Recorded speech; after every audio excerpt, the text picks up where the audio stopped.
السلام علیکم ورحمۃ اللہ وبرکاتہ۔ بسم اللہ الرحمن الرحیم۔ شب برات میں کیا کرنا چاہیے اور کیا نہیں کرنا چاہیے؟ پہلے تو ہم دیکھتے ہیں کہ شب برات کا مطلب کیا، مفہوم کیا ہے۔ تو شب فارسی میں رات کو کہتے ہیں، اور برات کے معنی ہوتے ہیں کسی کو بری قرار دے دینا۔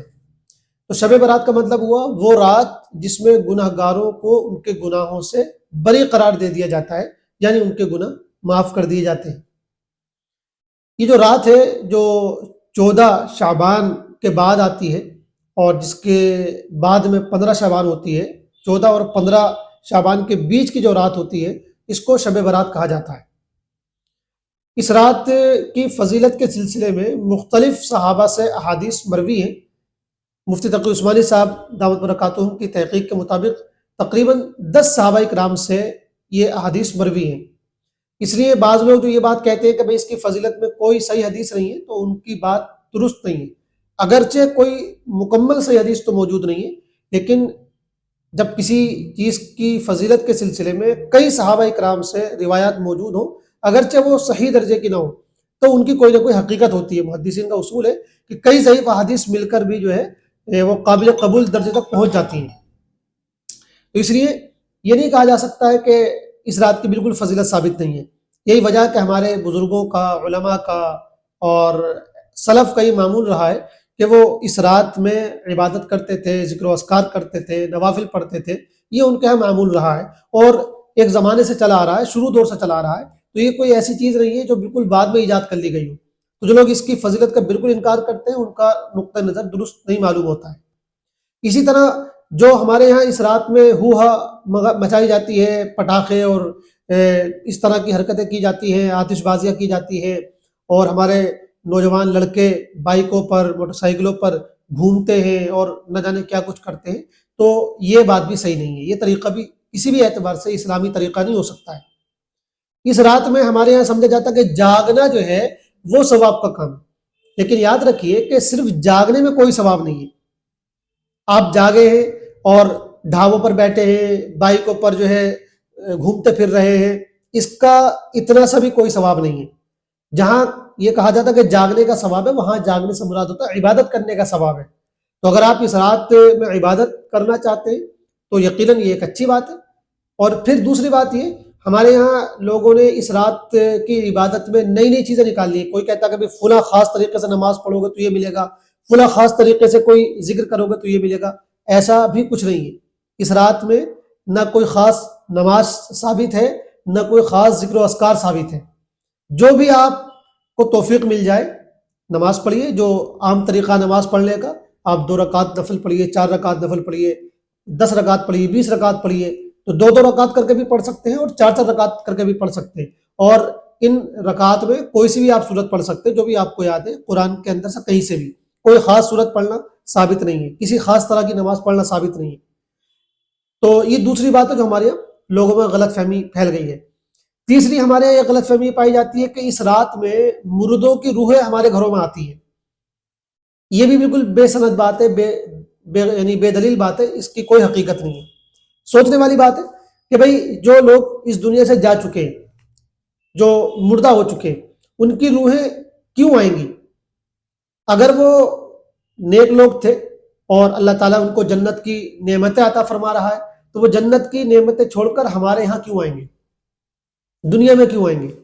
اور اگر وہ گناہ گار تھے، کافر تھے، تو جہنم کے داروغہ یا جو عذاب والے فرشتے ہیں جن کی وہ پکڑ میں ہیں، گرفتار میں ہیں، قید میں ہیں، وہ ان کو آزاد کیوں کریں گے کہ وہ دنیا میں آئے؟ تو یہ تو بالکل سمجھ میں نہ آنے والی بات ہے۔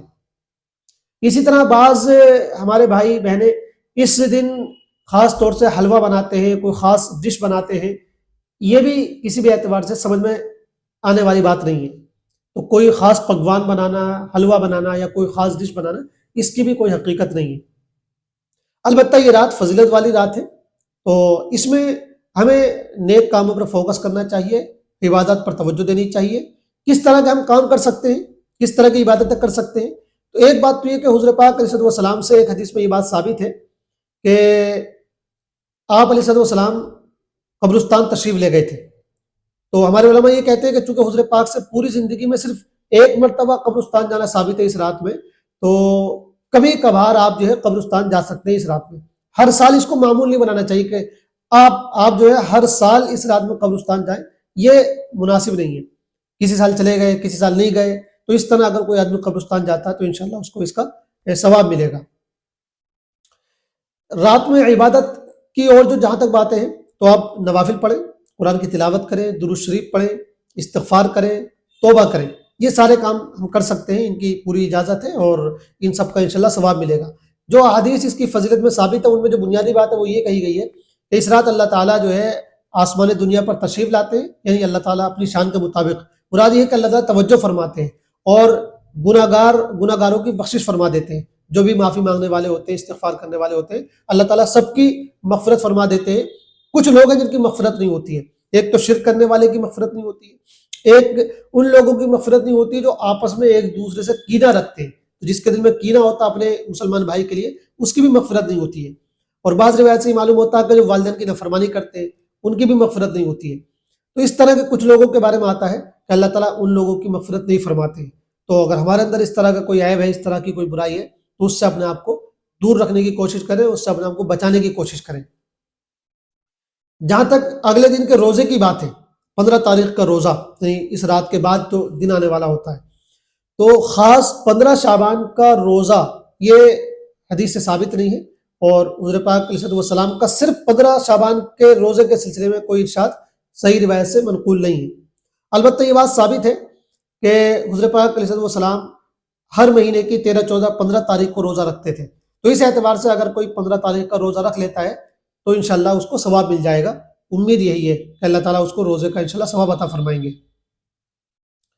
ایک اہم بات اور ہے اس سلسلے میں، وہ یہ کہ ہمارے یہاں ایک بات اور اہم ہے جو یاد رکھنے کی ہے، وہ یہ کہ ایک مقبول درجے کی حدیث میں یہ بات آئی ہے جس کو امام نسائی نے نقل کیا ہے اور محدثین نے اس کو حسن قرار دیا ہے. وہ یہ کہ حضور پاک علیہ السلام شعبان کے مہینے میں بہت زیادہ روزے رکھتے تھے.